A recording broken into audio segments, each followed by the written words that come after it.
The Dark Kid. Hello, everyone, and welcome to another edition of Just Put Paint on It. This is Season 3, Episode 13, the weekly hobby show every Thursday and Friday, 11:30 a.m. Eastern Standard Time, where me, grateful hosts, and even more amazing guests come and hang out with you while we sit, we chat, and we paint. So sit back, relax, we got a doozy for you today. I'm Skari, your grateful host. Is that not the right words? No, it is. No, It is. Okay. It's just like you sound like a boomer. That's Do all. I? Tanya. A word for those meddling kids. Hey, I will be the first to admit that I'm a boomer. I still like to take notes with paper and pen. Thank you very I much. still write That's Omulus fair. with paper and pen, okay? What is all this technology when I need to write Omulus for games? Battle I write mine on papyrus. No, that's papyrus. That's how ancient. Cute name for him. That's right.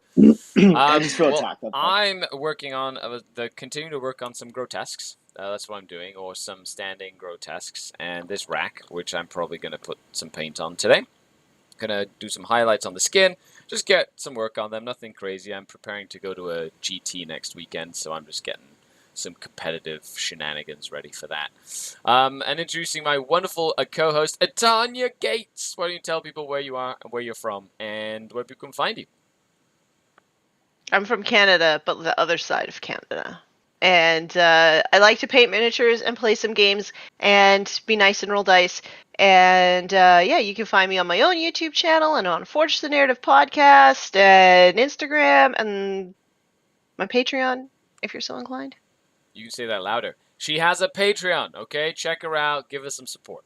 Okay. If you like. If you like, of course. Because that's, that's how it works. Other than that, our wonderful... what are you working on today? Noblar still? Yeah. That's like 3 weeks in a row of Tanya working on Noblars. I have 3 left on the last paint color. Nice. And then just basing, then I'm done. Let the record show these Noblars, Ugh. although Broke small, have taken up a big chunk of time. And last but not least, introducing our wonderful guest, Ash Barker from Guerrilla Miniature Games. Ash, hello, a fellow Canadian content creator, and I know, and fun person extraordinaire whose ties go back to the papyrus era, with the game when they used to have charts to roll on charts about That's right. charts. You started rolling on the chart to see which chart you're going to roll on to get on another chart. Correct. There was actually an RPG called Human Occupied Landfill that had that, where you could actually die during character creation, and you would roll on the chart to see what your first chart was. You're going to roll the charts. Yeah, it was a great game. It was a game that no one had ever actually played, and was handwritten on napkins, I think, in a diner somewhere. That's So anyway, I do come from the era of charts. And I am Ash Barker from Guerrilla Miniature Games, like you already said. I write books for Osprey. I publish a magazine called Blaster. I have a Patreon. I have a YouTube channel. I have an Instagram. I have a Facebook page. I have 2 kids and no cat, so no one should interrupt this. No way. I know. My cat's just been clawing at my. Do you have a link tree? A link tree. It's a link with all of your links in one easy link. Can you write it on papyrus? Because if I could, then I would, but I can't, so I don't. I think we've already established that is beyond me. I have a WordPress blog I haven't updated in 5 years. How about that? I got that. That's a thing. Do you have a MySpace? I don't. I never did MySpace. I never had a MySpace. I skipped didn't over. either. I did IRC channels. That was a thing. I did lots of IRC channel chats for Warhammer back in the day. Yeah. I was on the Bolter and Chainsword. I actually know Mike Lamb, who started the Bolter and Chainsword. Super nice guy. That was my go-to forum for all you kids out there. Right? That was a place where people would congregate to write things in things called threads.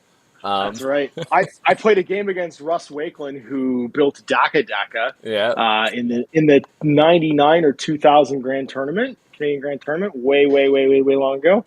And right now I'm painting some Bot Wars minis from a little Australian company called Traders Galaxy, and it's a 1980s Saturday morning inspired cartoon miniature game. So these are called Valiants, and they're little cars that transform into robots. And there's also there's Deceivers, who are evil versions of that. There's the Democracy, which is basically G.I. Joe, and Hiss, which is basically Cobra. And it's basically and there's also, I have to paint some of these. They're little cars from Mask, little cars that transform into like battle cars and stuff. There's a monster truck. Oh, they're literally cool. Yeah, Amazing. it's very cool. So speaking of like the boomeriest possibly game I could be playing right now. Yep. I'm playing the game that's basically my childhood in 6mm. So That is. I'm recording some of this tomorrow. So up a couple new robots to record some games with. Is it more boomer than historicals, though? But that's not boom. No, I don't think that's boomer. That's like Grognard. I found my grandpa's. Yeah, I just found my grandpa's watermelons and decided I was going to do this. Yeah, guys, anybody who shows up to a miniature game wearing like North Africa goggles and you know some kind of like Fallschirm jacket, camo jacket, or like a pilot cap or whatever. Like if you're wearing a sheepskin coat when you go to your miniature games, then you're of a certain generation for sure. I don't play any miniature games that require you to measure using a sextant. That's not my that's not my thing. Yeah. The stars are aligned, therefore my rule comes into play. That's right. So no sextants in my game. Hello to everybody in chat. We've got Nick says, "Wait, Ash, hype." Xanthiades says, "Ahoy." Can I look at the chat? Where is the chat? The chat is on the YouTube. It is a live chat, so you can. We're on YouTube right now. Okay. Yeah, we go there if you like. Yeah. Pezzo says hello. Uncle Buck says hello. Daniel says hey. Hello, all the guy with no name is back. Hello, guy with no name. Yes, I do remember you because you have no name. Very mysterious. Ash, don't tell them, says Nick. I won't tell anybody anything. Xanthiades says it's a real humdinger. That's right. That's right. This morning I'm painting a custom Thousand Suns army. He imagines the rubrics as golems with bone armor and blood seeping out from like zombie Zangors or with zombie Zangors. Interesting. That's a very dark interpretation of Thousand Suns. Edgy. You know, you can kind of do whatever you want. Jinx says, "What's Katie, forum?"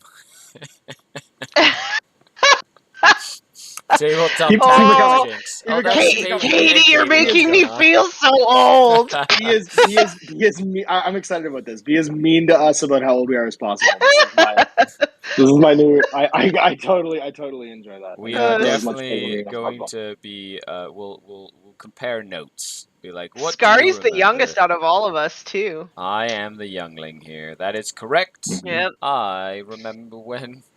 But I still remember when you had to roll up your cassette tapes with a pencil. Because your cassette player would eat it. All you kids don't remember that either. Yeah, all you youngins. That's right. It's been really fun. So Ash, you know, I did put it. This is the first time we have you on YouTube. We had you when on Twitch when Facebook we were doing the show on Twitch. Was it Facebook Live? I think it was Twitch. Oh, it might have been a restream back in the day.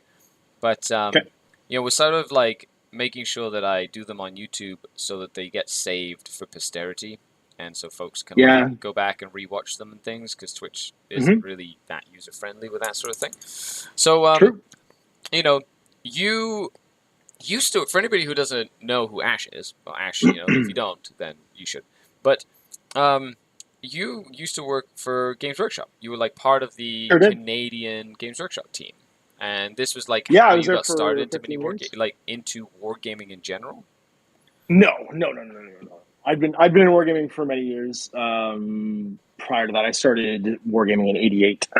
I actually discovered wargaming in the backs of these Choose Your Own Adventure books from a company called Puffin that were called Fighting Fantasy. They had these like lime green spines. And for those who didn't grow up on Choose Your Own Adventure books, it's basically a video game before home computers existed. So They're still kind of making them today, but basically you wrote up a little like D&D character, and then page one was like basically like a paragraph long, usually maybe 2 or 3 paragraphs long, setting the scene for the adventure. Like you wander into a dungeon, or your car breaks down and you come to like an abandoned house. And then at the end, you always had like 2 to 3 options of what you could do next. You go knock on the door, you could go look in the window, whatever, and you would flip to another paragraph, and it was just this like branching story, and you would play through it like it was a game, and you could fight monsters or have adventures or whatever.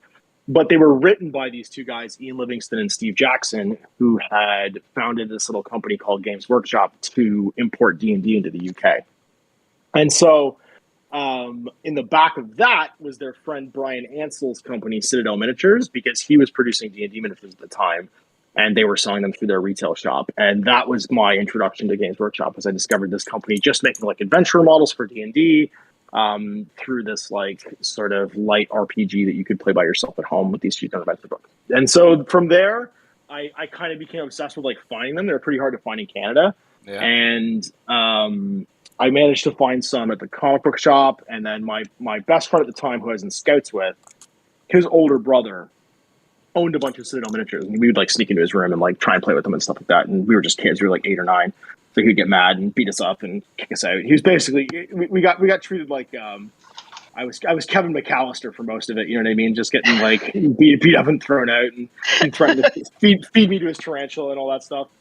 As a kid, it was like a good like thing for a kid to become obsessed with, because it was full of reading and it had like basic math. And so my mom and dad were like super on board with it. It also had some like just weird, like moments with your parents too, where like I walk into the comic book store and they have one Games Workshop book, and it's the Realms of Darkness, or the Slaves to Darkness book. Yep. And on the front of it, it just has a giant parental advisor that says deals with demons, death, sacrifice, whatever. And I'm like, I want that book. And I'm like, Are you joining a cult? Like, what is this? Am I watching you join a cult in real time? So lots of like fun, interesting conversations with your parents about this like weird little hobby that you're getting into. And so from there, I started playing 40K.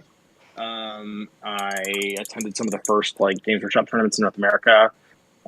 Went to the first Games Workshop store, which was on Queen Street, and just became a hobbyist. And like I followed that same sort of trajectory that most people follow, where you're a kid, you're really excited about this thing, and then you kind of lapse out for a minute because you discover like skateboarding and beer and girls and all that stuff, and then you just kind of have it in the background for a while. But I always had like a subscription to White Dwarf, and I would keep up on what's going on with the hobby.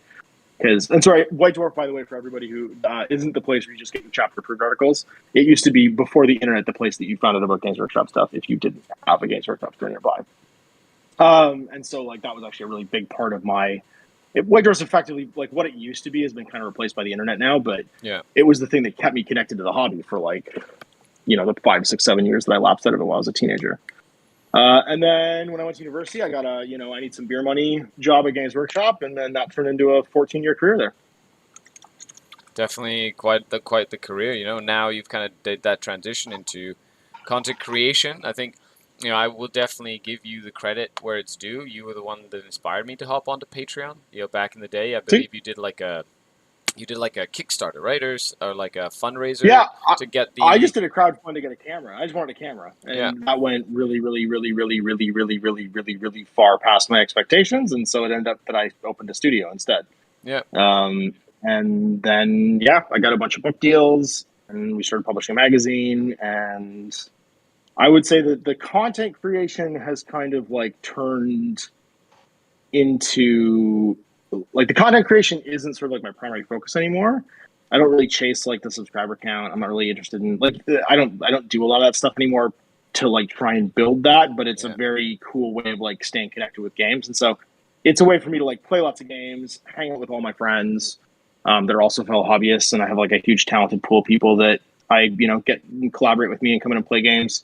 And then be able to play all these games and sort of support like the research and stuff I do for writing books and publishing the magazine and doing all that stuff.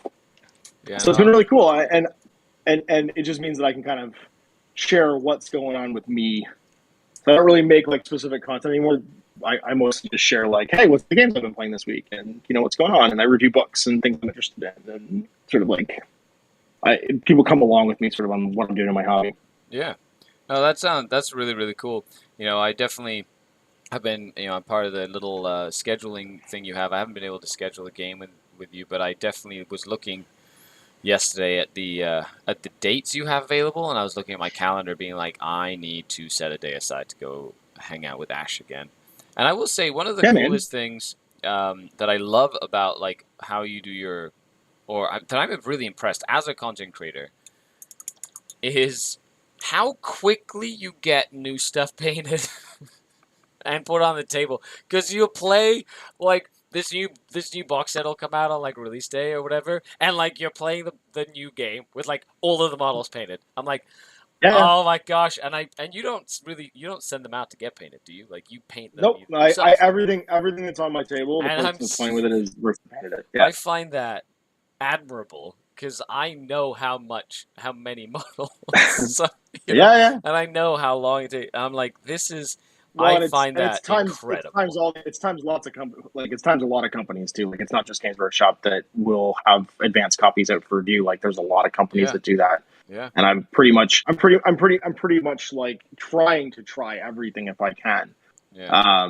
Because my interest is sort of in like what's going on in the larger world of wargaming.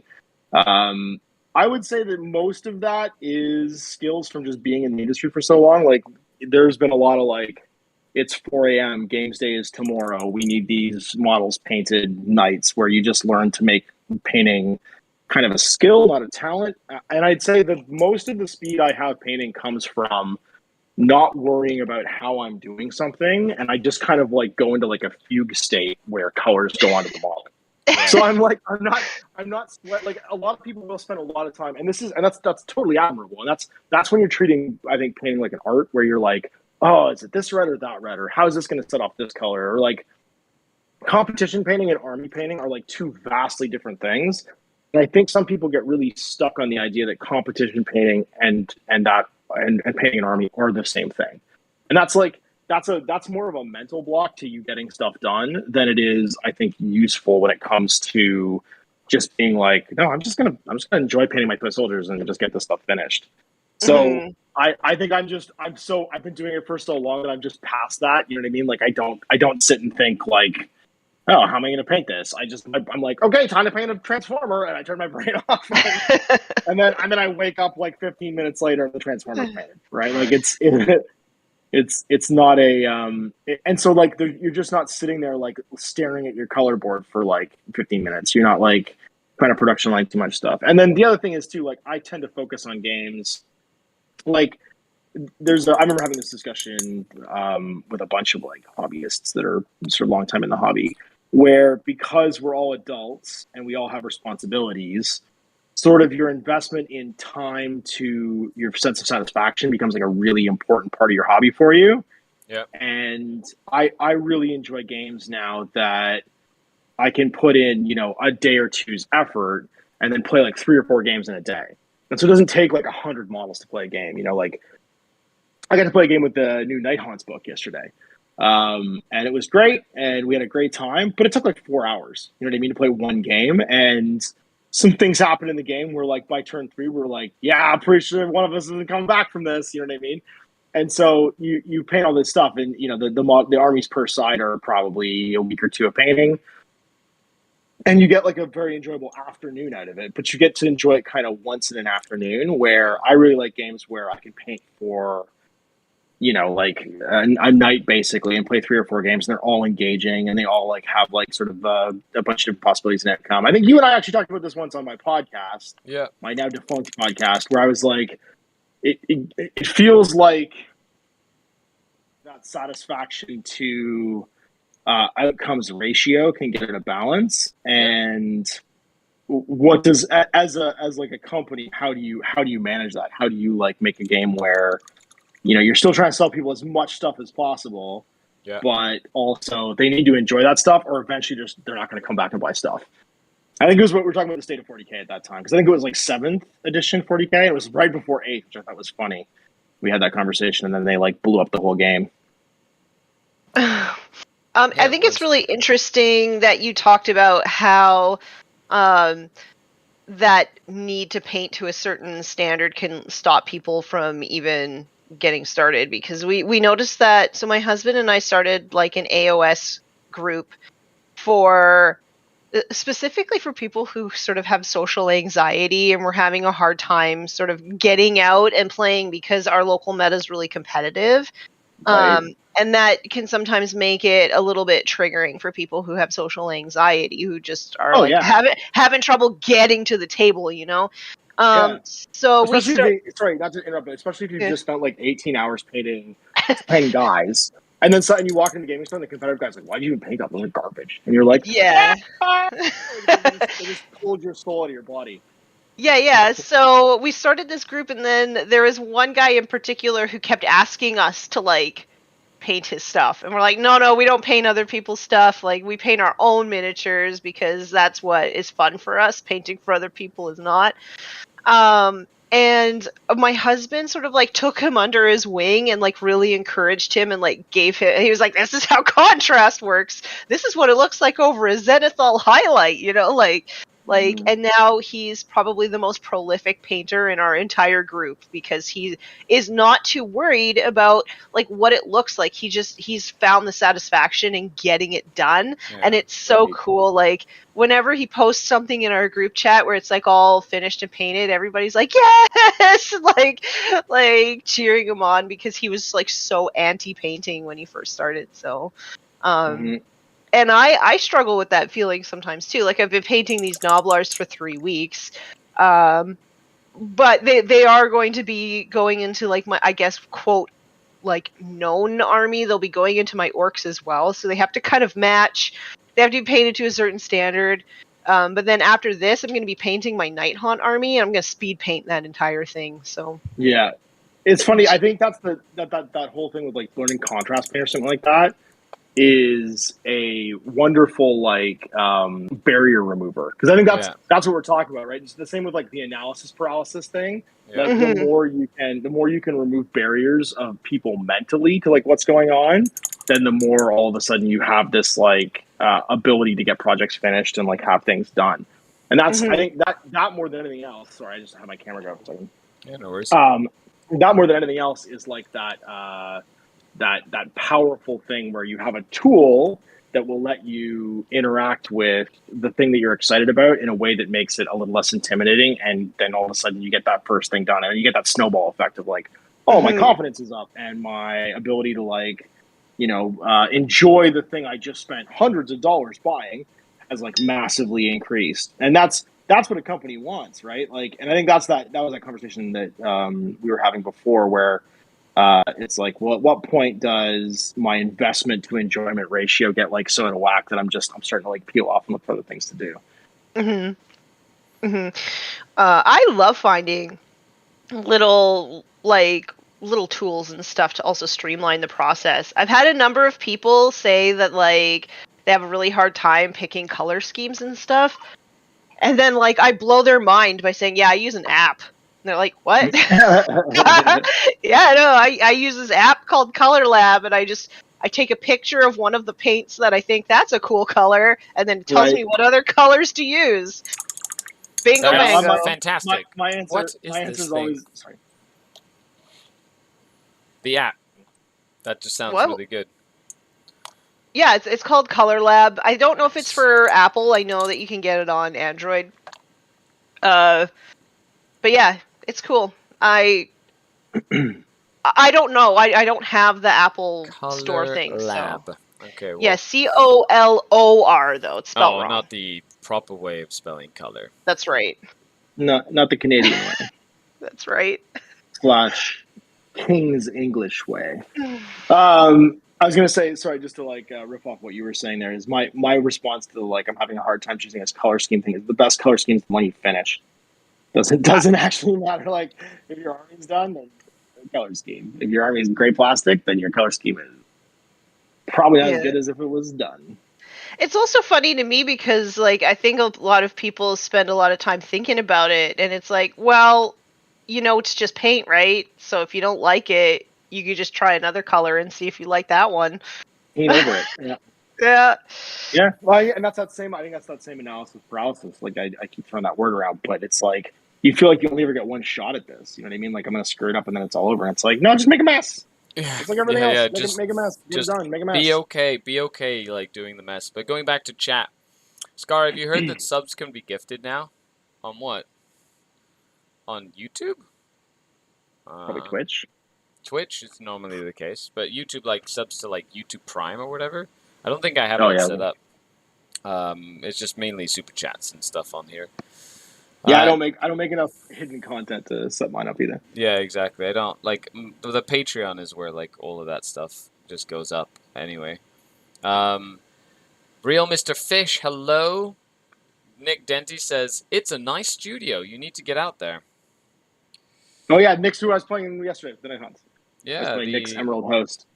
the studio is really nice. I've been there one time. It's like I was like, oh, this is cool. This was like squad goals for me. Like when I went and I was like, I want this. I want to have a little place. And then I turned my whole basement into a studio. And now we're moving house, which means my house doesn't have as much space as it has now. So I'm gonna have to get creative again. It's always a fun time. Yeah, life finds a way. It Like Dr. Malcolm always does. Life finds a way. It always does. I mean, at the end of the day, you'll always find a way to play your games, and even if you just go mobile for a minute, you know what I mean, that'll be good enough. You do a lot of like tournament games and stuff too, though, so you could always just go remote. Be like, this is it, kids. The beat from the street in the 40K competitive scene. The traveling you know what I mean? Just be wargamer. like, Traveling exactly. wargamer was like the thing I used to do when I traveled a lot with my old job, and I literally have like whole segments of I'm just on the road meeting new people. Mm-hmm. Kind of goes. I'm live and direct. Yeah, live and direct. Make sure you check out my blog space blog. There's got to be some value in that for you, though. You've got some value in that because the competitive scene for 40K especially can vary so much, just like geographically. Mm-hmm. Where like one army becomes really dominant, and then everybody adjusts for that army, and then they go to some like major, and then nobody's playing that army in that major, and they're like, "Oh crap! I'm totally tuned to fight this thing that doesn't exist here." Everybody, my friend always beats me with his horde orcs, so I said, you know what? Yeah. I'm gonna bring all the heavy bolters in the land, and then I ended up playing 50,000 Suns players. No. That's right. They just turn off all my damage too. Yeah, or whatever it is. Or I played a Dreadnought spam list. I did not expect that. That's so true, though. Over the years, though, do you have a favorite edition of a game? The 40, well, mainly 40K. Sure, do you have a absolutely, favorite 40K edition that you've played? Oh, definitely. Yeah, so my answer is pretty simple, actually. It's any edition of 40K played directly out of the rulebook. So, like, second edition 40K when you were just playing with the black army lists, and third edition 40K when it was just all the army lists were literally in the rulebook. Yeah, I remember that. Right? Yeah. Those at that point in the game is so clean, right? Because like everything's been designed around this core rule set, and all of this stuff's been played with, and there's not that many units. I think the problems with 40K aren't actually 40K. The problems with 40K are the number of options you have in 40K, right? Because it's just impossible to manage. You can't manage that many units. You can't manage the possible variations that are out there. But when you put it in front of a focus group of 1 million hobbyists, we're all actively trying to break it. They're gonna find the exploits, right? Like it's the 1,000 monkeys typing Shakespeare. They're gonna find the thing that you didn't think they were gonna find that's gonna end up being Shakespeare, and then they have to go and tweak it again, and that causes the same butterfly effect of like, well, all of a sudden this thing's real good because we changed this, and it just goes on and on and on and on and on. And that's why you get these like grand resets, right? Which it feels like we're coming up to with 10th edition again. Oh, like grand it's so reset. crazy. Usually you can tell, if anybody who's just new to the hobby, usually you can tell they're on the cusp of doing something, and they start like regurgitating rules for everyone. And it's like, everybody gets all these cool extra rules that we had ideas in the studio, and we just put them down on paper, and now they're all in a White Dwarf. And have fun with it. And then it's like the balanced data slate thing where there's all these like universal rules and stuff. Those feel like they are that precursor to like, well, here we come on into a new edition. Let's do a little dry fire and see how people react to this rule. And then they end up rolling it out as like a core mechanic in like whatever the next edition is. Yeah, I feel like 8th edition was pretty good. I felt like with a few exceptions, we didn't really need 9th. Like, I feel like we could have just put some terrain rules in and maybe dealt with Iron Hands, and maybe it would have been all right. Yeah, absolutely. I mean, 8th edition is, again, it's a version of the game that you could play right out of the rulebook, except the rulebook also had 9 indexes, right? Like Yeah. Index 8th edition was a great game. Yeah. It basically introduced Unbound, but just didn't call it that because everybody was like, Unbound, stupid. You shouldn't just be able to play without everything you want. Okay, but what if he gave you keywords? Oh, that's a great idea. That's just perfect. It's just like, this is just Unbound. Like, you're literally just playing. So if we just pretend that there's a restriction instead of not having a restriction, everyone's like, "Oh, this is the best idea ever." It's like a spoonful of sugar to make the medicine go down. Oh, we just call it an opinion. Oh crap, this is the best idea. You guys are the best, and it's like we just tried to do this like in 2 books ago, and you guys lost your minds. Oh my gosh, that is so true. Yeah. Index 40K though was kind of crazy at some points, like because once again, people were trying to break the index, Yeah, to the nth degree. Jim says, sorry, 40K went to exclamation point $, hashtag number sign at. I'm assuming that's supposed to be a swear word. After 7th. Late 7th. Okay, early 7th was okay. Late 7th when they introduced all the extra stuff. The grand finale of the season. Was nuts, okay? The next time I had to play my 2,000 point Drukhari army against a 3,000 point Marine army, and that was balanced.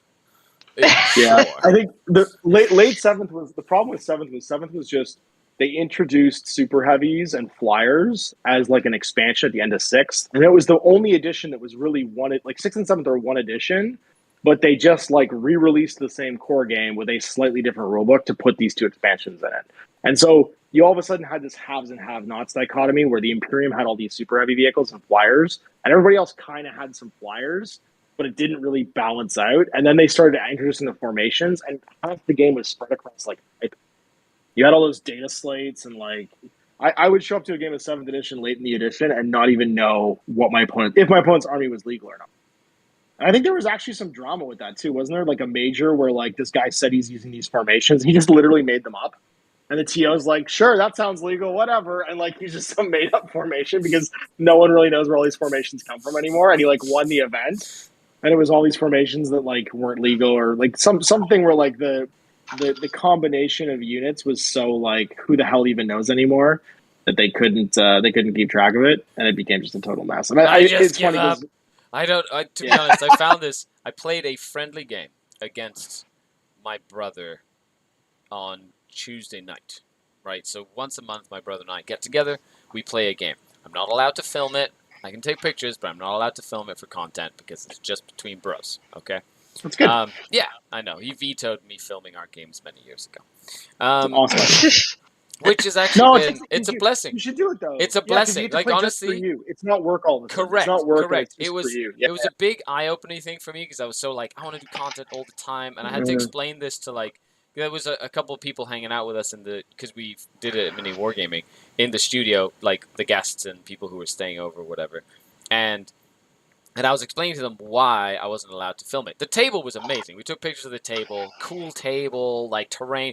We just did like our fantasy dream kids when we were kids table, and we were able to build it from all the studio stuff, which was awesome.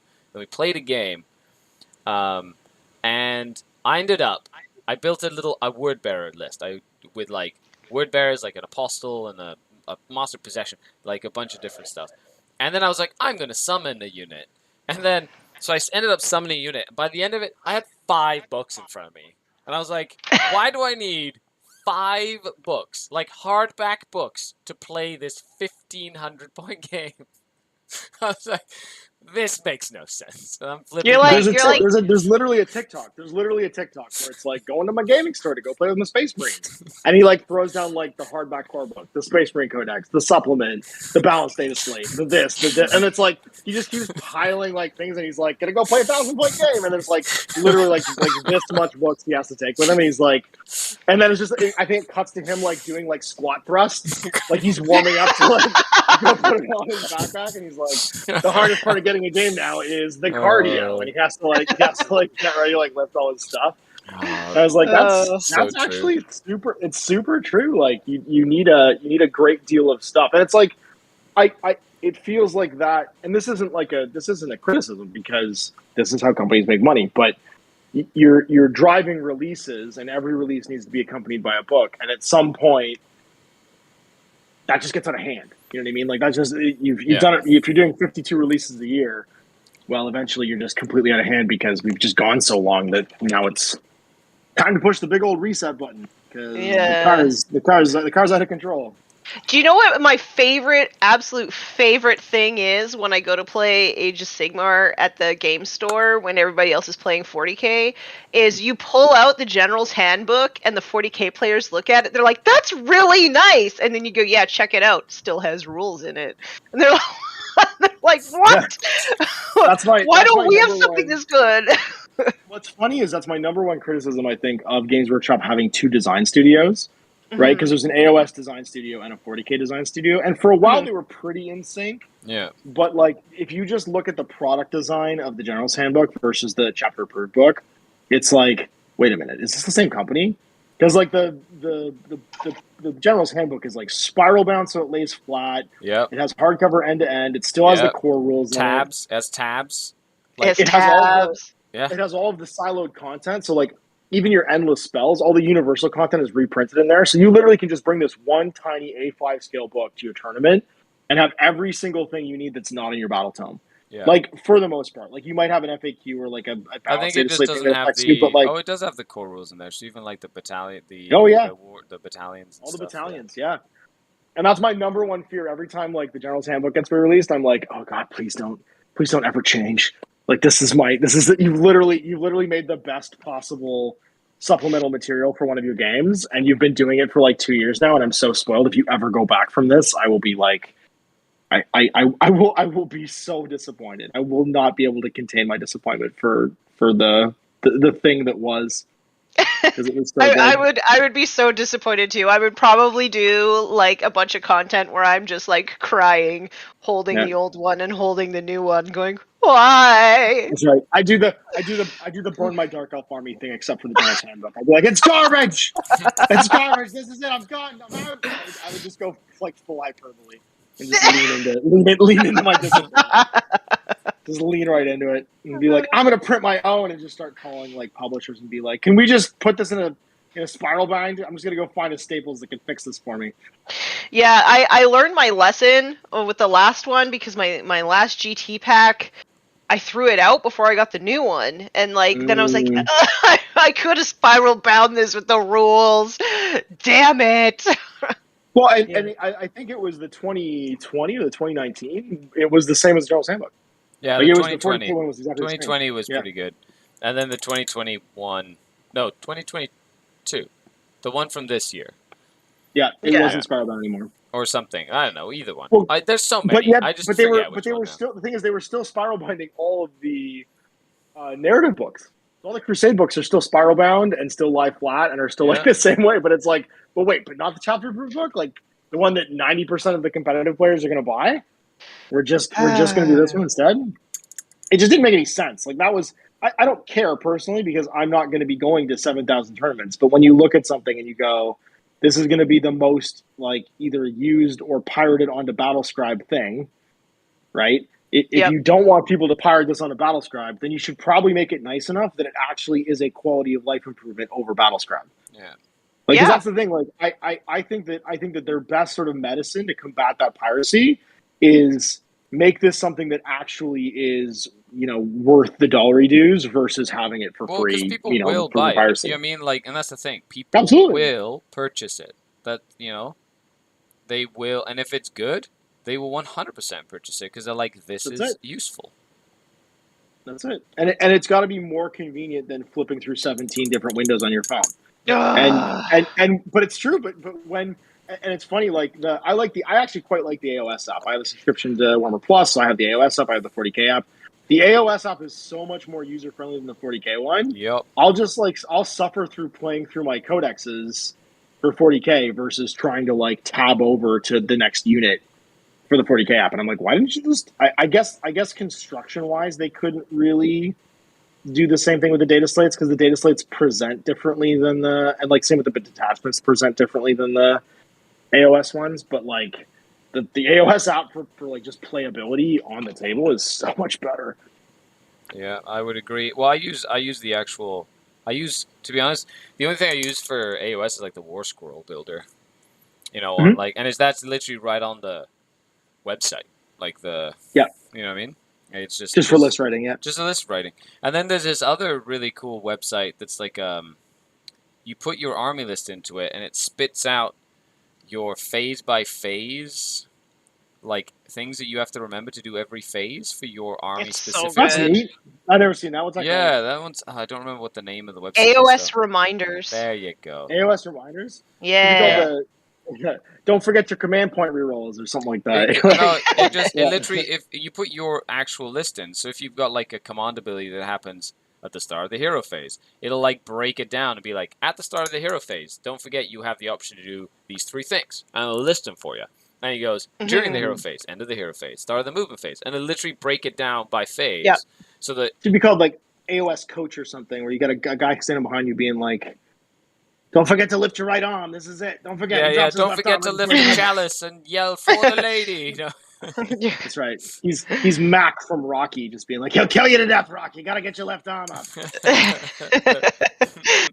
Yeah, it's After really being useful. an old man in a fisherman's cap. Yeah. I will That sounds say, good. I find that with AOS, that there seems to be, like when we're talking about product and stuff, AOS seems to have so much more support in a lot of ways than 40K does. I don't know if that's because the community is like more lively, but No, I think actually it's just that they understand what AOS is better right now because they got to start it from scratch. It doesn't have any Right, okay. baggage, right? So like if you're talking about AOS, it's only like what 7 years old.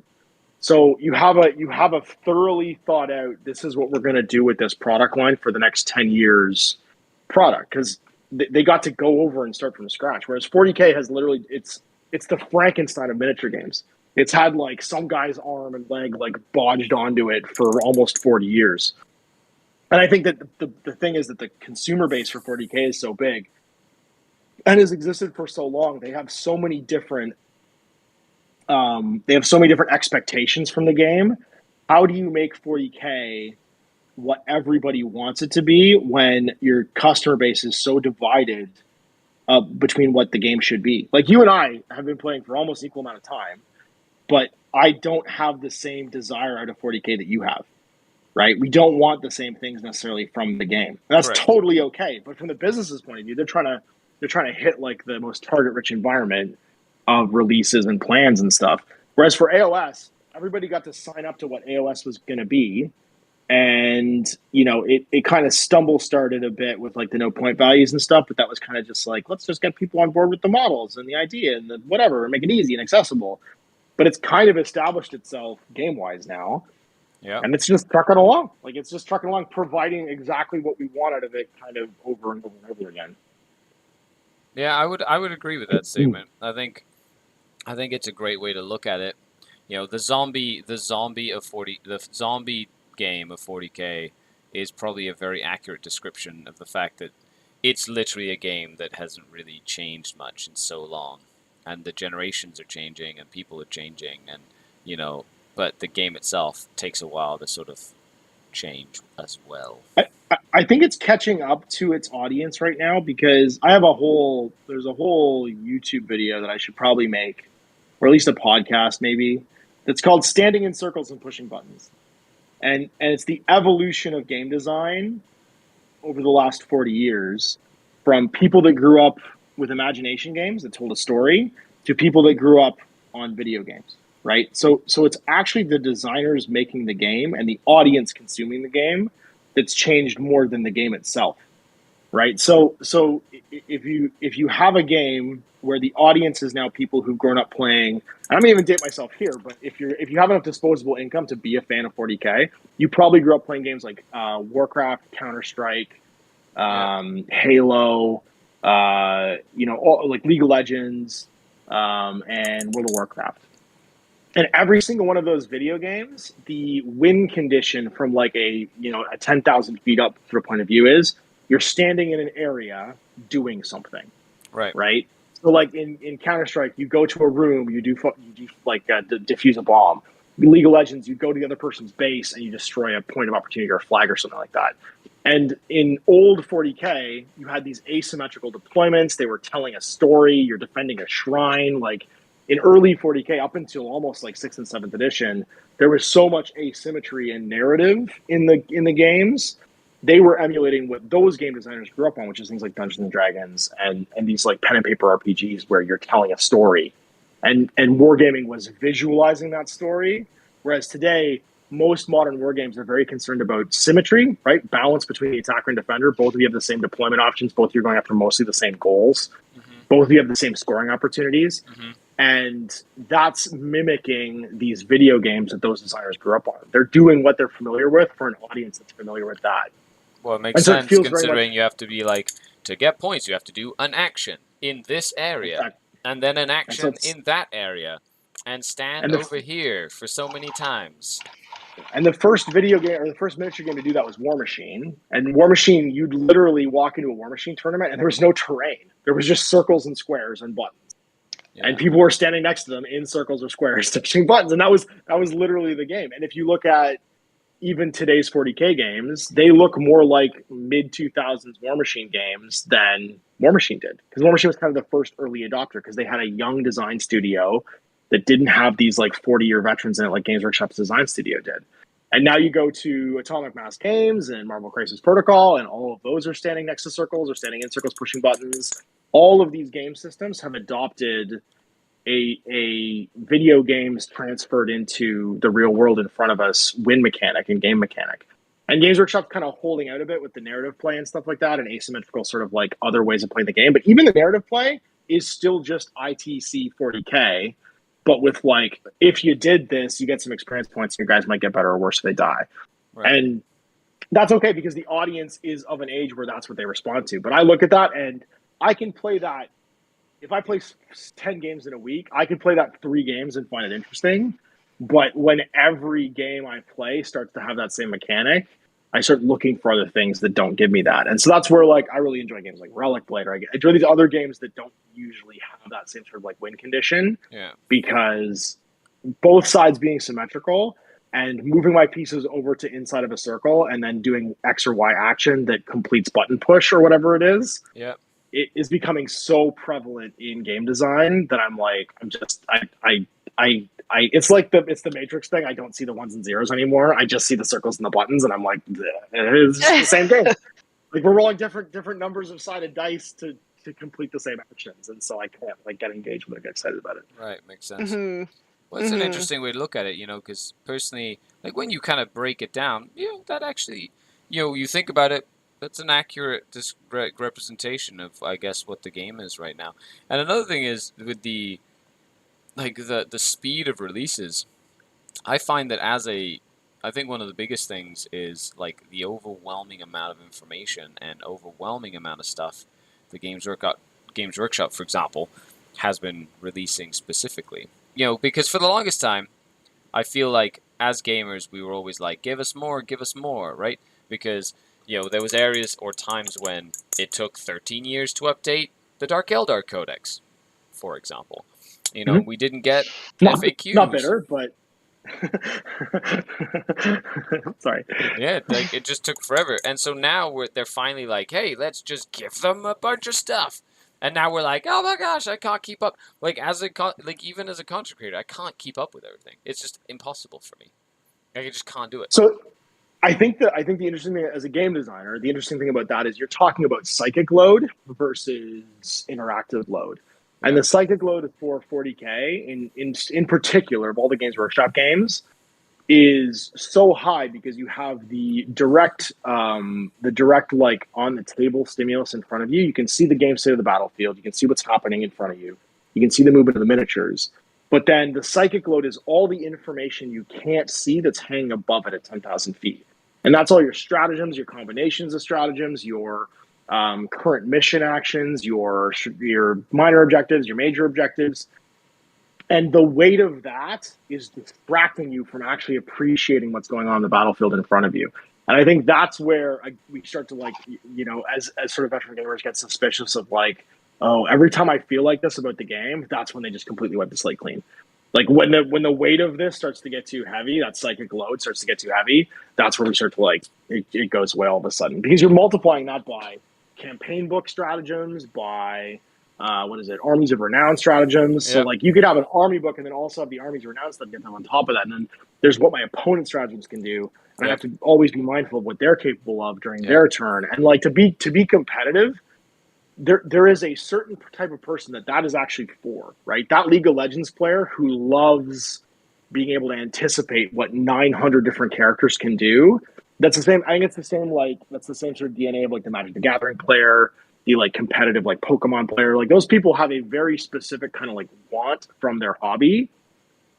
But it's the problem with it is, while you cater to those players, you're actively pressuring other people out of your purchasing. You know what I mean? Out of being interested in that product. And so you're kind of walking a tightrope of like, you want to be feeding those players constantly, but you've been feeding them so long now that literally the table is just set for them. And other people are getting up and walking away right now because they're like, this isn't the dinner I was looking for. I don't want to spend money on this anymore. Yeah. I did this with 40K because of that exact feeling. I was like, I need to try and keep up with everything because my meta is super competitive, and even though this isn't necessarily like the way that sparks joy or whatever, I have to study before every game so that I know what my stuff does, and now I have to consider studying if I figure out what my opponent's army does, and I need to keep up with my facts, and it was just like that mental load was just way too much. And I found I wasn't learning how to play the game because I was too busy trying to commit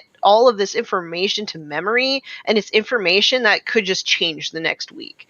So I was like, it's just too much for me. And like, I feel like since I've like went over to Age of Sigmar, which still does have a little bit of this, but it's nowhere near the same level as 40K was. Short timeline. There's not enough stuff's come out yet for that weight to be there. Yeah, but I found like I was actually learning how to play war games instead of just learning how to play 40K. Because it's like you said, it's like you said, I could actually like take a step back and like observe the game state and like really focus on learning positioning and stuff like that, because I'm not worried about all of that pressure from above. Making sure, my list is supposed to do this in turn 2 and like all of this stuff, and I didn't have to worry about that with Age of Sigmar, and I feel like I'm just enjoying figuring out how to play war games again. Yeah. So I would say that if I was to rewrite 40K right now and to make a 10th edition, I think the big fear always with an edition changes is everything. Do I have this giant stack of books that are no longer valid? Have I invested thousands of dollars in things that are no longer valid? If I was to make one like game designer suggestion, is if you're going to make a 10th edition of the game, make the stratagem part of the game part of list creation. Pick 6 stratagems, and those are your stratagems for the entire game. Yeah, and that includes the universal ones. You know what I mean? Like that includes command reroll. That includes this. That includes that. And that like you can put those down in front of you during army list creation, and your opponent can see it. I think the thing that Games Workshop missed a trick on was when they stopped selling those army unit cards. Those army unit cards were so valuable for putting the information in front of you and not have it hidden in books. You know what I mean? The more you could have like those army unit cards, like I remember when AOS first came out, you would buy these decks of like War Scroll cards. You could just have them on the table in front of you.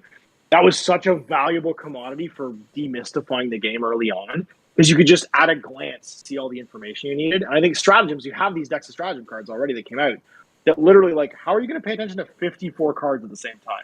Yeah. Like, what is even the point of having these cards if I have to know what's on all of them at all times?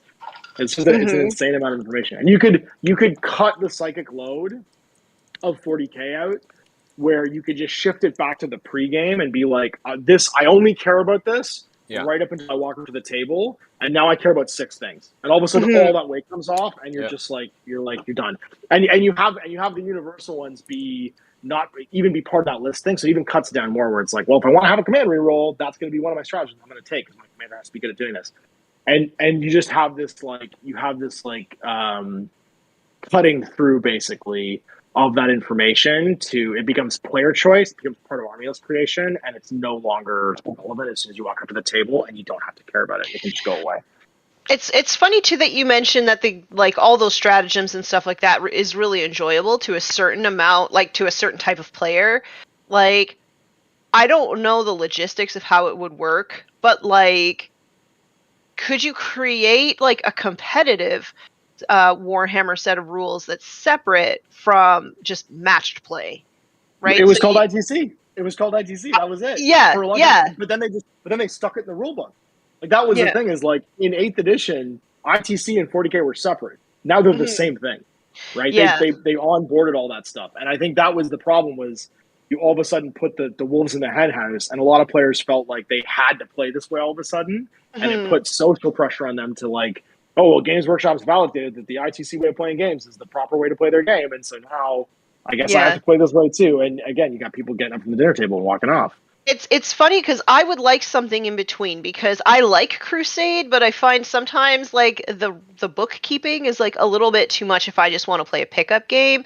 But then at the same time, like playing the matched play side of things, it's like a little bit too much as well. Like I kind of wish that there was something kind of like in There is between. it's Tempest of War. Tempest of War is Yeah. basically Tempest is an fun. in between match play and open play, and I think Tempest of War is probably one of the most underrated releases they had this year. Yeah. It's a really, really solid way of playing the game. Everyone who I that- played with Tempest is like, Tempest? Tempest. And everybody's like, yeah, Tempest. And it's just like, it encourages you to have like a varied list that can do variety of different things. You know, you can be like, you can be on the back foot and then all of a sudden kind of turn it around and like have a chance to win no matter how Yeah. bad it looks. Like I'm sad that they didn't put it more into trying to promote it, if that makes sense. I think it just got lost in the fact that they're releasing stuff so fast. Like that's my like gut instinct right now is that there is such a all gas no brakes release thing because there's still I think that right there is us feeling the effect of the pandemic on Games Workshop. Yeah. Is global shipping and being able to get stuff to where it needs to be has gotten to the point where like, well, we just need to get stuff's show up at the warehouse now and it needs to get going and we've been waiting for 6 months and it has to go at the door. And so like things that might have felt like a big deal like 5 years ago feel like they're just flashing in the pan and being gone. Because it's like every release is the most major release ever for 3 weeks and then you don't hear about it anymore. You know what I mean? Yeah. So I think the time of being a rounded Games Workshop hobbyist where you played all the games and could keep up with it all is basically just over. Yeah. It's you got to pick your thing and just you need to be excited about that thing because Games Workshop's going to release 20 other things by the time you got that painted. Yeah. I just want to hop into the chat. Thank you for the super chat, Mr. Carrie K. Hey, thank you, Carrie K. Appreciate it. I think Warhammer Fantasy was the perfect game. Cheers, everyone. 6th edition Warhammer Fantasy is my favorite edition of the game. It is a fantastic game in general. Did I play? Is that the one with the big orange book? Was that 6? That was the big orange book where it didn't have any. So like all the previous editions had like 2 box sets that had to add on to it. You had Battle Magic and Siege usually that added onto it, and then Mordheim came out in late 5th edition. But 6th edition literally had Skirmish, Siege, Campaign Play, all in there. Right? It was like all, a big, yeah, all in the same rulebook, and it's Thomas Pirinen and Alessio Cavatore's like perfect edition of Warhammer. I would say it's the most like rank and flanky. You know, the game is relatively balanced. And again, you just play it out of the Ravening Hordes books where all the army lists were already printed and came in the box set. So it's another version of the game where like you could play it right out of the box with every army and it was good to go. It's my favorite version, I think. Boomston ATX says Tempest of War took too long to come out. I agree. I think that probably would have been better if it came out around the beginning of the edition to sort of cater to the people like me who are kind of like in between like narrative and competitive. Yeah, I would agree with that. Because now it's like you said, it feels like they're gearing up for a new edition, and like, are these going to be usable in the next edition? Yeah, like you know, like yeah. I think my husband bought the Tempest of War cards, but we've just been like in AOS mode that we haven't played them yet. AOS mode's a good place to be. It is. AOS mode. I'm down with AOS. AOS is super, super fun. Like, the more I've been playing AOS, the more I'm, like, enjoying the game so much. And you know what I find in AOS? I find that games are a lot closer a lot of the time. In my opinion. Yeah. Like more than 40k. I think the lockout battle tactic system versus the secondary objectives is so good because they're basically secondaries you pick on the fly, whereas the secondaries you play in 40k, you may have lost all the units that can possibly do them by the time you're able to do them. Whereas you can always, you basically, because of the menu version of it, you always have things like available to you. And the new bespoke ones in all the battle tomes, I think, are helping to, again, even like offset the ones where you're like, you're feeling like I can't do anything anymore. Now you have ones that you can just do yourself that your opponent can't even really lock you out of. So I'm a big fan. So I've had a couple games where I have been tabled, but even at the end of the game, the scores aren't as bad as you would think that they would be. Like, I played against Carriage on Overlords on Saturday, and like it was bad. They feel bad shopping. It was bad. Although I was looking into it afterwards, and my opponent, who's also kind of new, was sort of playing them wrong. So it still wouldn't have ended very well for me, but it might have ended a little bit better. But yeah, like even when you're like losing stuff like crazy, it just feels like you're never really, like, it's never hopeless. There's a bunch of quality of life things too in AOS that I think are undervalued. Like just having damage flow through units, it's so much more intuitive than having to like look at the damage value, look at how many wounds this guy has, look at if you have an after save, and like the process of resolving damage on a unit just happens and just flows through in one sort of like set process. There's a lot of really minor things that I don't think you appreciate unless you go back and forth playing both quite a bit. Yeah. Where like you feel like certain things could just be less clunky, or certain things are taking longer than it feels like they need to, and it's like, but why? Why not just use the system you already have in this other game? And that definitely feels better. You know what I like? I love AOS in the sense that I feel I'm playing the game as much in my opponent's turn as I am in my turn. Yeah. Like, I feel like there's a lot more interactivity. Like, the reactionary, the way that the game allows me as a player to react to my opponent's turn. You know, I've got reactionary stratagems like, or command point stuff or command things with, all-out defense, for example. But then, like, just the redeploy, right? Where, like, if they move close and want to get up in your face and you roll, like, a good redeploy and your guys, like, move back and create more room or get onto an objective, or it gives me agency in that part of the game. Because you franchise. You feel like you own the outcome more. Yeah, you own the outcome more, and you feel like you could do something about it. There's nothing more satisfying than, like, you watch him line up as assault, and he moves the first unit, he moves the second unit, and he's got one unit left, and he moves the third unit, and he's committed them all, and then you're like, I redeploy! And it's like, just back off from that assault. And good luck making those 9-inch charges now, because I rolled a 6. That's right, yeah. He's just in the wind all of a sudden, and you're like, sucker! Something really clever. And then you instantly take a turn, or they double turn you, and you're like, no! or something. But I feel I feel like I'm thinking 3 or 4 turns ahead in Age of Sigmar, and I love that, because you have to think, whether or not you get 2 turns in a row, or whether or not you just get 1 turn, or whether your opponent gets 2 turns in a row, and then you don't get until they've done 2 turns. It's fantastic. I love that thought process. The double turn is controversial, but I think the impending possibility of double turn is actually more valuable than people give it credit for. Like, they feel like it's overbalancing, but it's like, yeah, but you literally have to play like it's always going to happen. You know what I mean? It's like, well, I had the initiative, and I could have overcommitted here. I could have done this. I could have done that. It's like, yeah, but you didn't. And like, that's literally, no victory without risk. Like, you need to, the highs become higher and the lows become lower when that possibility is there and it happens or doesn't happen.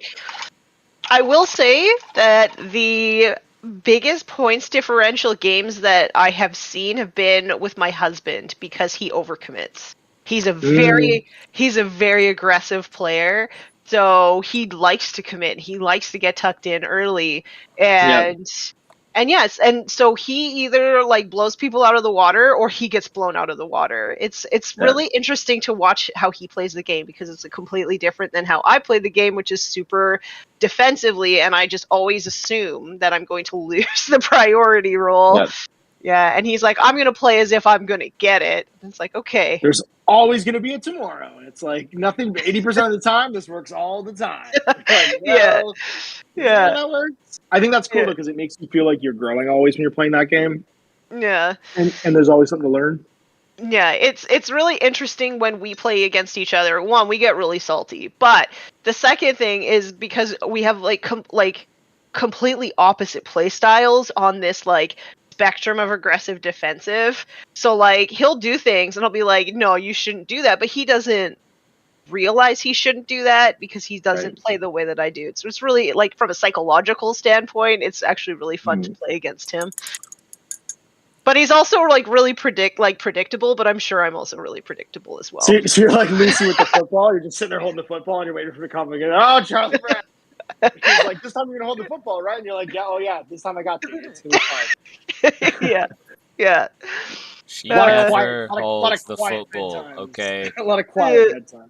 Yeah. She never holds the football, okay? Sup, Keith, what's going on? Thanks for coming by to say hi. Paul says number of table flips. Once I actually did throw one of my models. I Not at him. I can say 0. I've never ever flipped the table. I've never flipped a table, but I have definitely thrown a model before. Back a dreadnought, like 10 right? years ago, yeah, a dreadnought. I was very upset at this dreadnought for dying, and it tossed it. I literally just like picked it up like this on the table, being like, "Oh, he died. He shouldn't have died," and I just went, "Whoop," and it like flew. I was like, and then I apologized to the dreadnought because poor dreadnought. But yeah. I was anyway, young and restless at that point. The model I threw was Crom Dragon Gaze, and I didn't play Space Wolves after that. I was just like, I don't understand how this army works because it's aggressive, right? And then, switched to Imperial Guard, and that's a better fit for me. I've had some salt. I'll be honest. Every time I've had a game like that where someone's like cheated, you know what I mean, or something bad's happened to me, I've never walked off a bad game because my philosophy is if someone's never steal somebody's joy of winning. Yeah. And someone's really crushing me and having a great game, even in a tournament, like having a great game, I want them to enjoy that victory. I don't want to cheapen that by being like salty or upset about it because I feel like that's me. You know, that's not my best self. I don't want to be that way. Mm-hmm. Whereas, and when I'm winning too much too, I also don't want to over celebrate.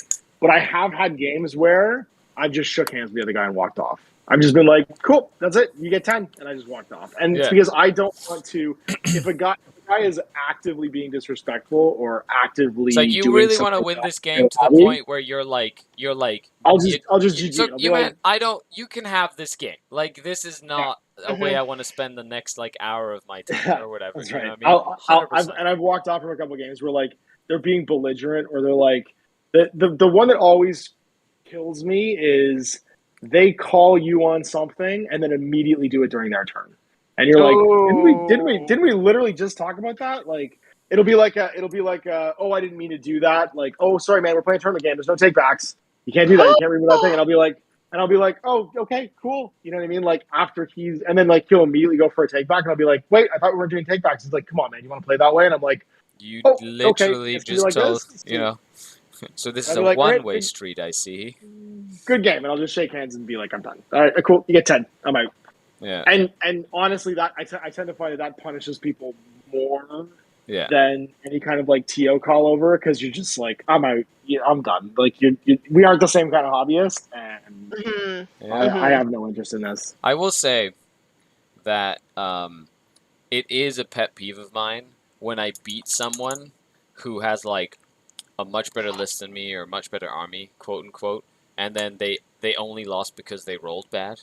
And there's no other reason. Oh, yeah. And, like, that's the only reason they lost is I only lost because of my dice. I'm like, yeah, sure. It has nothing to do with the fact that I played better than you at all. Whatsoever. That's them trying to take just away. The dice. That's not like wanting to take away your victory from you. Yeah. Somehow that guy who goes to the Golden Demon Judge and he's like, can I get some feedback on my Golden Demon entry? And they're like, sure, here's the feedback. And then they just proceed to explain to the judge why they should have won.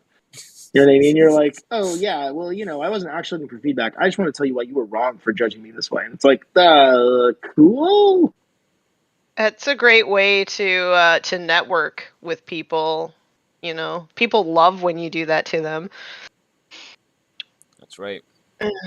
Everybody should take notes right now. I will say that I did a round of therapy, which really helped me to deal with like the backlash of getting like a lot of misogyny and stuff like that. 'Cause sometimes you like you internalize that sometimes. So I've been working through that in therapy, which really helps. But the thing that bugs me whenever I like do a battle report or anything like that, like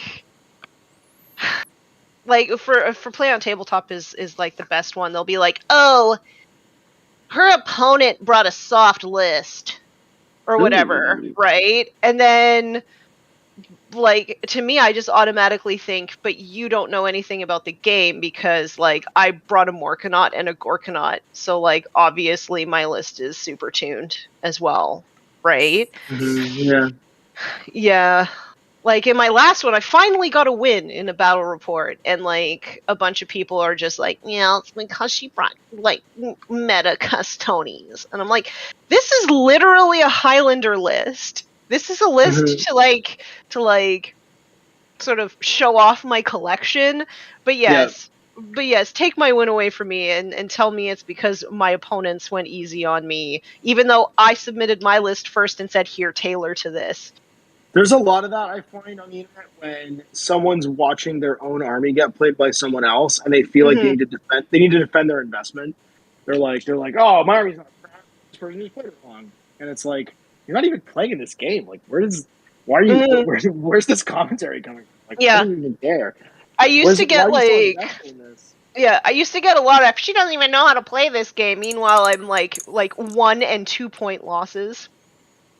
In the game, it's like I don't think I'm even like qualified to comment on like the misogyny stuff because the quiet privilege of just being a cis white man in the wargaming world is something that you don't really realize until like some like Instagram painter who just happens to be a woman shows you their DMs and you're like, what is this? Like this actually exists? Like you don't realize what the absolute horror show that it's kind of messed up. It is being a girl on the internet is, yeah. Mm-hmm. I feel like I don't get it as much anymore, and I'm not sure. Maybe it's because I'm like an older woman now than I was like 10 years ago, so maybe I'm like off limits to some people or something like that. And now it's like I don't automatically think that it's misogynistic, right? Because like I don't know what other men get in their comments, right? Like does everybody get this kind of like this treatment that you're an awful player and you don't know what you're doing, or like comments on your body? The latest one is she looks really unhealthy. Like, first off, maybe I am, so like that's kind of insensitive. And second off, what does it matter what I look like? You're not commenting on what James looks like. Why is my body something that you feel entitled to comment on? My favorite one was they used to talk about like, because you mostly just see my hands on the internet, so the only body things I've really gotten are, well, look how thick his fingers are, and it's like, what? Like, that guy's got really thick wood chopping hands. That must be like a Canadian thing, and I'm like, yeah, it's such a weird place. Like, I think that the longer you do this, though, there's two things that happen. Is either you get a thicker skin, which actually I think is unhealthy, and you don't. It like not noticing it anymore is probably the bad reaction, because having a thicker skin just means that you're like internalizing, like you said, and like things are getting pushed down. Yeah. But I think what happens is the longer you go without ever rising to it or responding, those people just get bored and watered off. And that's I think that's the healthy way of managing it, where you're just like, man, I'm gonna have a chuckle about this, and I'm gonna show my partner or my friend, be like, look what they're on about today, my thick fingers, and then we're all gonna have a laugh about it, and then it's over and it's done, and you haven't responded, and that person just never comes back, right? Like, because you didn't engage. It's really interesting to see like how I internally like interpret these things, because it used to be like, well, maybe they're right. But now I'm like, well, this actually demonstrates that they're an idiot who doesn't actually know anything about the game or what they're talking about.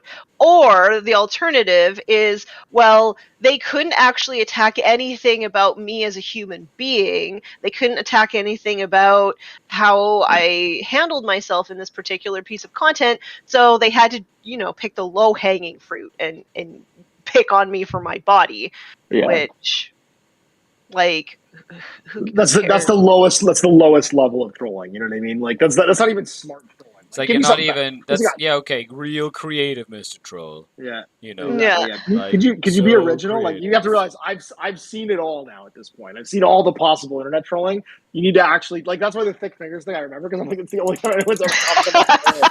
I'm like, yeah, good one. Like, Sorry, good I job. type a longer message, but this keyboard doesn't let my fingers work.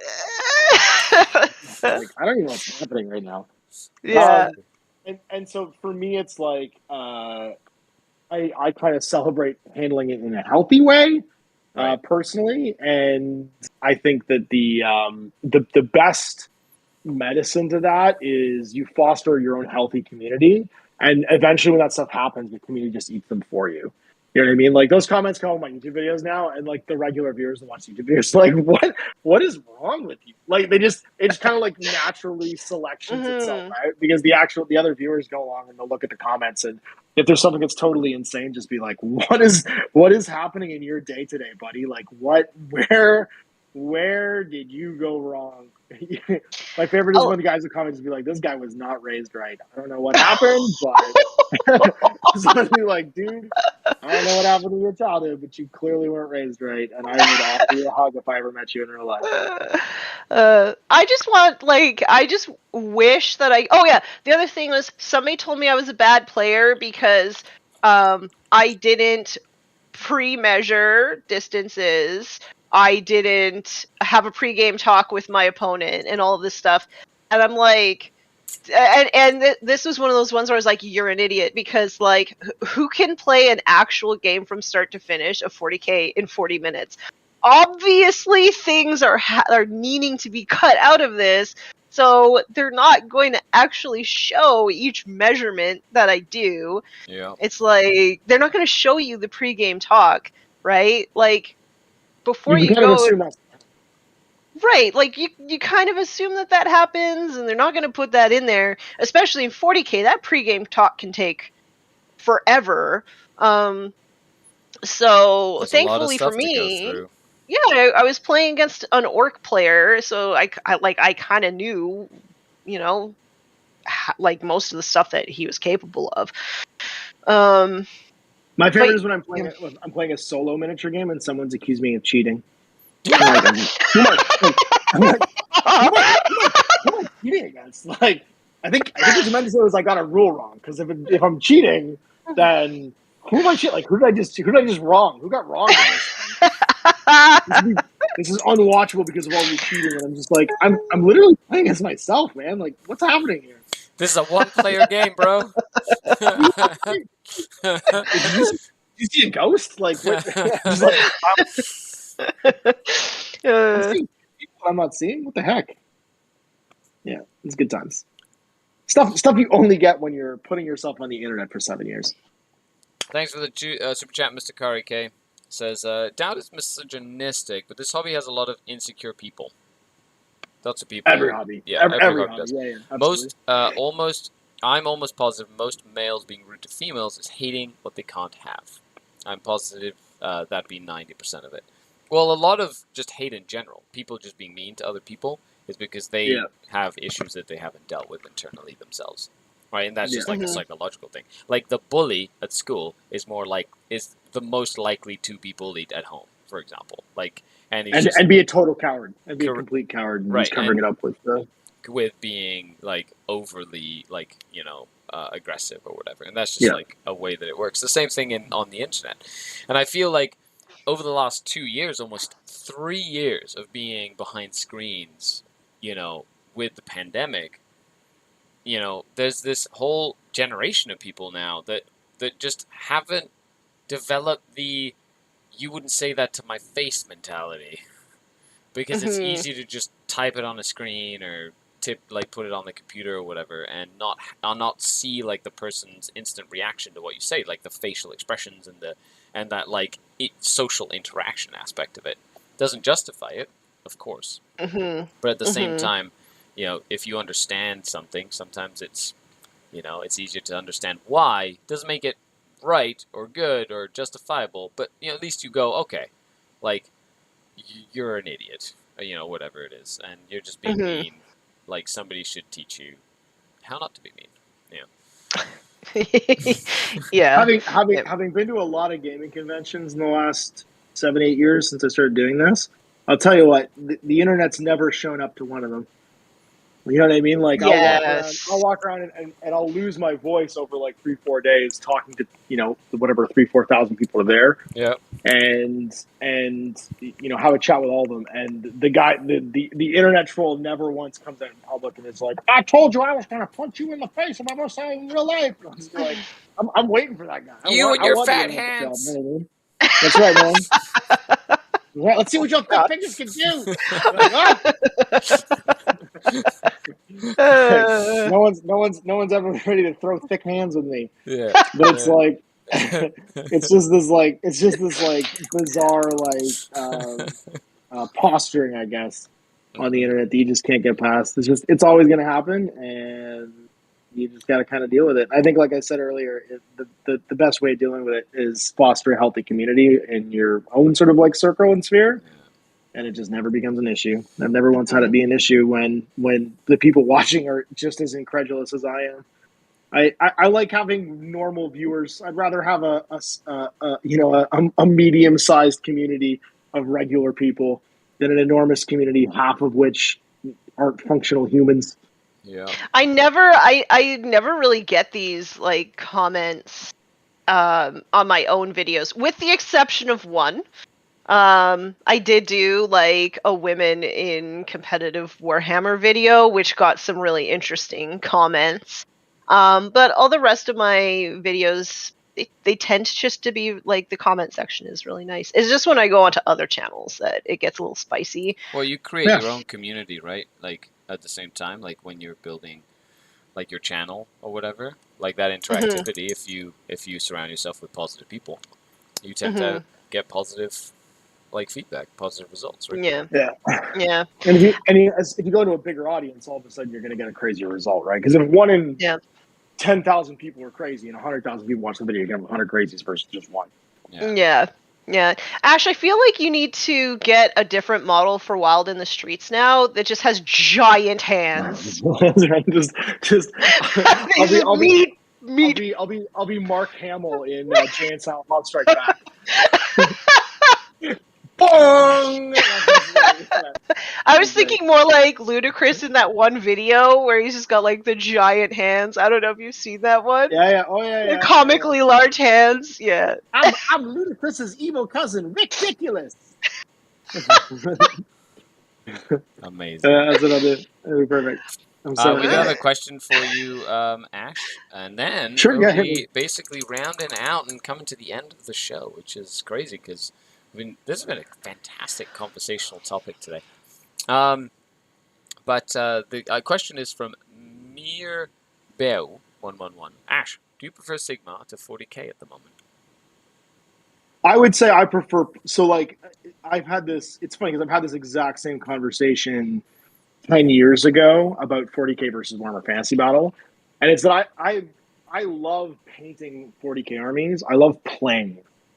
And I feel like at the moment, the amount of releases and the amount of stuff out and available for Age of Sigmar is at a really healthy, there's lots of options, but I don't feel like I'm drowning kind of level. And because of the way the game is structured, I never feel like I just don't know what my opponent's stuff does, to the point where I'm like lost and not in the game. So to answer to short story long, the question, I would say right now I love painting 40k stuff because the models have never been better, and I love playing Age of Sigmar because I feel like the game is just accessible. My opponents and I are never struggling to figure out what our stuff does in relation to each other. And the game is quicker. Like, I get through a game of Age of Sigmar in probably 2.5 hours, whereas 40k games can, even 1,000 more 40k game can go like 4 hours. Like, it's an insane amount of time to be sitting and playing a single game where you already know who's kind of won. So I really like playing AOS right now. But I still love painting 40k models. So, there's Kill Team, there's a bunch of different things that I'm playing with my 40k miniatures in that are just 40k, which I think is kind of a blessing too, because you still want to be able to paint models you're excited about, and there's still an avenue for me to enjoy them on the table. That does make sense. So before we finish up today, Ash, why don't you remind folks that are watching, that have rewatched this or watching right now, where can they find you? And do you have any projects coming up that they can get excited about? The link, of course, to all your stuff will be in the comments down below, so make sure you check that out.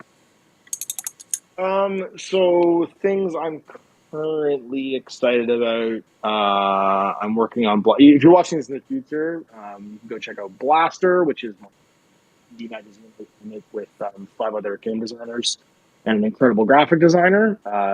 You can go to blastermag.com and check it out. It's got, every issue has a fully playable indie game in it that you can play with any models. They're all miniature agnostic for the most part. The current titles, I think, in our 4 issues are, we have Sludge War, we have Brutal, which is a design your own tank combat game. We have Mystic Skies, which is a almost like tower defense game with wizards on flying carpets. We have, oh geez, I'm gonna forget something else. I said Sludge already. Sludge, Mystic Skies, Brutal. And Death Ship 1, which is a survival horror game, basically like the movie Predators, where you're on board some shifting alien spaceship and you have to try and fight your way out. And you can be from any point in history, so you can be like a samurai, or you can be like a space marine. Nice. And I'm forgetting a game.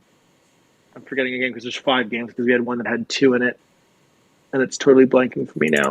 But anyway, you can check that out. You can check out my YouTube channel, which is Guerrilla Miniature Games. You can check me out on Facebook, which is facebook.com/out of the basement into the streets. You can check me out on Instagram for Guerrilla Miniature Game. And there'll be lots more content coming for games you probably never heard of.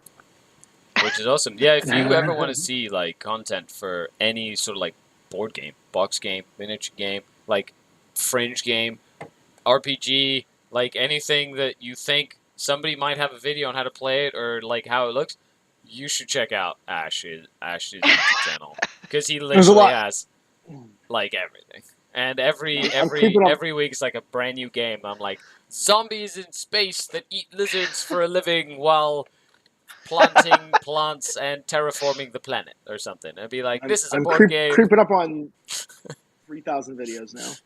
Yeah. So it's a lot of content. That is definitely a lot. I'm coming up to my 1000th video. Nice. Exciting. Yeah. That's right. Only took 10 years. Get excited. I know you put. I almost have 20 videos. Oh, nice. There you go. Double dig. Yeah. Well, thanks a lot for coming on, Ash. This was really fun, as always. Make sure you check Ash out on all social media platforms. You've got a whole bunch of stuff. I feel like your Facebook is one of the best ways to keep in touch with what you're doing on the regular, right? Mm-hmm.